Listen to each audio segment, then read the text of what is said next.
Top quality और consistent performance के लिए सिर्फ सिल्वर पंप नाम याद रखना।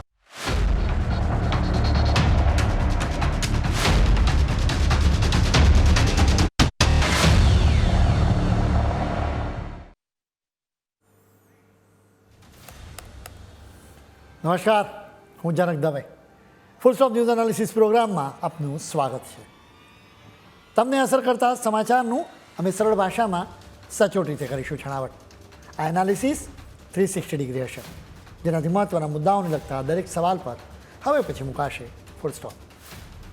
આજે અમે બે ખાસ મુદ્દે વાત કરીશું. પહેલો મુદ્દો આપણા ભારતનો છે. આપણા દેશમાં કેટલાક ગદ્દારો છુપાયા છે. તેઓ પાકિસ્તાન જિંદાબાદના નારા લગાવે છે. ગુજરાત અને ઉત્તર પ્રદેશ સહિત અનેક રાજ્યોમાં આવા પાકિસ્તાન પ્રેમીઓને બરાબર સજા આપવામાં આવી રહી છે.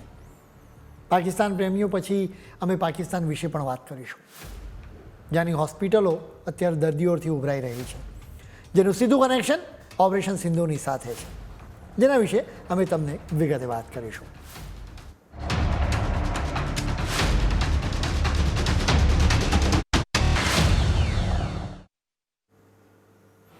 ઓપરેશન સિંદૂરને અત્યારે અટકાવી દેવામાં આવ્યું છે, કાયમ માટે નહીં પરંતુ ટેમ્પરરી. સરહદ પાર જઈને પાકિસ્તાનને ખંડેર બનાવી દેવાનું કામ અત્યારે થોડા સમય માટે અટકાવી દેવાયું છે. જરૂર પડશે ને તો ફરી ઓપરેશન સિંદૂર શરૂ કરવામાં આવશે. આપણા દેશની અંદરની વાત કરીએ તો એક ઓપરેશન બીજું પણ ચાલી રહ્યું છે. દેશની અંદર ઘણા બધા ગદ્દારો છુપાયેલા છે, એટલે જ આ ઓપરેશનની જરૂર છે. આ ગદ્દારો ભારતમાં રહે છે. ભારતનું અનાજ ખાઈને જ તેમનું લોહી બને છે. ભારતની હવા ખાઈને તેમના ફેફસા તંદુરસ્ત રહે છે, પરંતુ તેમના દિલમાં પાકિસ્તાન પ્રત્યે પ્રેમ છે. આવા લોકો ખૂબ જ ખતરનાક છે. તેઓ સોશિયલ મીડિયા પર લખે છે કે પાકિસ્તાન જિંદાબાદ. ભારતની ક્રિકેટ ટીમ હારી જાય તો તેઓ એનું સેલિબ્રેશન કરવા લાગે. તેઓ આતંકવાદીઓને શહીદ કહે છે. અરે ભાઈ, પાકિસ્તાન પ્રત્યે આટલો પ્રેમ હોય તો ભારતમાં કેમ રહો છો? પાકિસ્તાનમાં જતા રહો, એ જ બેટર રસ્તો છે. આવા લોકો ભારતમાં રહીને ભારતની વિરુદ્ધ કાવતરા રચી રહ્યા છે. હવે તમે જ કહો કે આવા લોકોનું શું કરવું જોઈએ?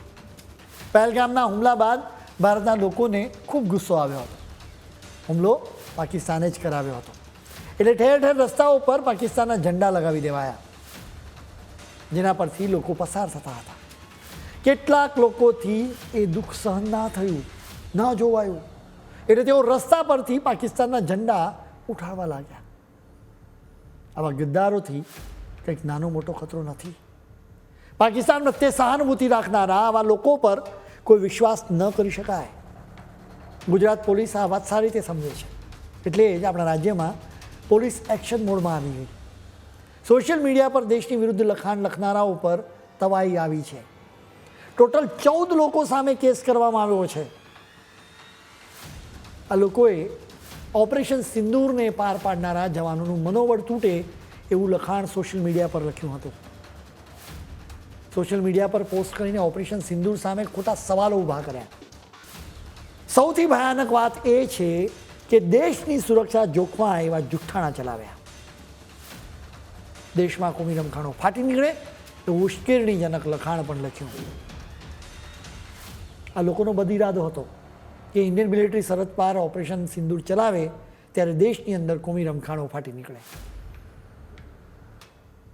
આવા બદ ઇરાદાઓવાળું લખાણ લખાય તો સ્વાભાવિક રીતે ગુજરાત પોલીસ એક્શન લે છે, કેમ કે ગુજરાત સહિત દેશની સુરક્ષાનો આ સવાલ છે. એટલે જ આવા ગદ્દારોને સજા આપવા આખા રાજ્યમાં એક્શન લેવામાં આવી રહી છે. ભુજમાં આ રીતે દેશ વિરોધી એક્ટિવિટી બદલ 2 લોકોની વિરુદ્ધ FIR દાખલ કરવામાં આવી. વ્યૂહાત્મક રીતે ભુજનું ખૂબ જ મહત્ત્વનું સ્થાન છે, એટલા માટે જ અહીં એક્સ્ટ્રા ફોકસ કરવામાં આવ્યું. ભુજની જેમ જામનગરમાં પણ 2 FIR કરવામાં આવી. ભુજની જેમ એનું પણ એક સ્ટ્રેટેજિકલ મહત્ત્વ છે. ઉપરાંત વાપી, અમદાવાદ, સુરત, વડોદરા, પાટણ અને ગોધરા જેવી જગ્યાઓએ પણ FIR દાખલ કરવામાં આવી. રાજ્યના ડીજીપી વિકાસ સહાયે ચોખ્ખી વાત કરી કે ઓપરેશન સિંદૂરના પહેલા જ દિવસથી પોલીસે આખા રાજ્યમાં એક અભિયાન ચલાવ્યું હતું. સોશિયલ મીડિયા પર કરવામાં આવતી પોસ્ટ પર નજર રાખવામાં આવી હતી. એના માટે ખાસ ટીમ્સ બનાવવામાં આવી હતી. આ ટીમ્સમાં સાયબર ક્રાઇમ એક્સપર્ટ્સ અને સાયબર સિક્યોરિટી એક્સપર્ટ્સ અને કન્સલ્ટન્ટને સામેલ કરવામાં આવ્યા. ડીજીપી વિકાસ શાહે ચોખ્ખું કહ્યું કે અમે આવા લોકોની વિરુદ્ધ આકરા પગલાં ભરવા જઈ રહ્યા છીએ કે જેઓ આપણા આર્મ ફોર્સિસની પ્રત્યે નફરતની લાગણી ફેલાવવા કે આપણા જવાનોનું મનોબળ તોડવા માટે સોશિયલ મીડિયા પર કંઈનું કંઈ લખાણ લખી રહ્યા હોય. ડીજીપી વિકાસ શાહે એમ પણ કહ્યું કે રાષ્ટ્રીય કટોકટીના સમયે આવી પોસ્ટ કરવી એ માત્ર બેજવાબદાર કૃત્ય નથી, પરંતુ અપરાધિક કૃત્ય છે. ગુજરાતની જેમ ઉત્તર પ્રદેશમાં પણ ઓપરેશન ચલાવવામાં આવ્યું. યોગી આદિત્યનાથના રાજમાં કોઈ માણસ પાકિસ્તાન પ્રત્યે પ્રેમ બતાવે એ તો ન જ ચાલે. આવી લવ સ્ટોરીનો તો ટ્રેજિક એન્ડ આવવો જ જોઈએ. એટલે જ આ રાજ્યમાં પણ વીણીને પાકિસ્તાન પ્રેમીઓને સજા આપવામાં આવી. જેમ કે મેરઠમાં 3 લોકોએ પાકિસ્તાનની તરફેણમાં સોશિયલ મીડિયા પર લખાણ લખ્યું. આ ત્રણેયની ધરપકડ કરવામાં આવી. ટાઈમ્સ ઓફ ઇન્ડિયાની વેબસાઇટ પર એના વિશે લખવામાં આવ્યું. સૌથી પહેલી ધરપકડ રૂકનપુર ગામમાં થઈ હતી. 2 કેસમાં લોકોએ પાકિસ્તાનની તરફેણમાં લખાણ લખ્યું હતું. જોકે ત્રીજા કેસમાં તો મામલો વણસ્યો હતો. એક પાકિસ્તાની પ્રેમીની વિરુદ્ધ ફરિયાદ લખાવનારા એક્ટિવિસ્ટ વિનોદ જાટવ પર હુમલો પણ કરવામાં આવ્યો. પાકિસ્તાની પ્રેમીનો બચાવ કરનારા એક ગ્રુપે વિનોદને જાનથી મારી નાખવાની ધમકી પણ આપી. ઉત્તર પ્રદેશના બરેલીમાં આવા જ એક પાકિસ્તાની પ્રેમીનો ભરપૂર ઇલાજ કરવામાં આવ્યો. આ વ્યક્તિનું નામ છે મોહમ્મદ સાજિદ. તેણે પહેલાં તો પાકિસ્તાન જિંદાબાદના નારા લગાવ્યા હતા, જેના પછી યોગીની પોલીસે એનો બરાબરનો ઇલાજ કર્યો. એટલે એના સૂર સાવ બદલાઈ ગયા. પોલીસ સ્ટેશનમાં તે કહેવા લાગ્યો કે પાકિસ્તાન મુર્દાબાદ. તે બરાબર ચાલી પણ નહોતો શકતો. આમ પણ તેની ચાલ જગત ખરાબ હતી. ગદ્દારોની સાથે આવો જ વ્યવહાર થવો જોઈએ. સોશિયલ મીડિયા પર વાયરલ થયેલો આ વિડીયો તમારે જોવો જોઈએ, જેની સાથે લખવામાં આવ્યું છે કે મુંબઈના સાન્તાક્રુઝ એરિયામાં પહેલગામના હુમલાનો વિરોધ કરવામાં આવ્યો હતો. અહીં એક મરાઠી માનુષે પાકિસ્તાનનો ઝંડો બાળ્યો, એટલે કેટલાક મુસલમાનોએ આ મરાઠી માનુષને માર માર્યો. તો કહેવા લાગ્યા કે અમારા પાકિસ્તાનનો ઝંડો કેમ બાળો છો. ઉત્તર પ્રદેશના વધુ એક પાકિસ્તાની પ્રેમીની હરકત તમારે જોવા જેવી છે. આ ઘટના 7મી મેની છે. શાહજહાંપુરના ધર્મગદપુર ગામમાં રહેતો 14 વર્ષનો છોકરો સુરજીત બપોરે એક મંડીમાં આવ્યો. અહીં ભારતે પાકિસ્તાનમાં કરેલી એર સ્ટ્રાઇકની ચર્ચા થઈ રહી હતી. સુરજીત પાકિસ્તાનની વિરુદ્ધ બોલ્યો. આપણે બધાની જેમ એને પણ પાકિસ્તાન પર ગુસ્સો હતો.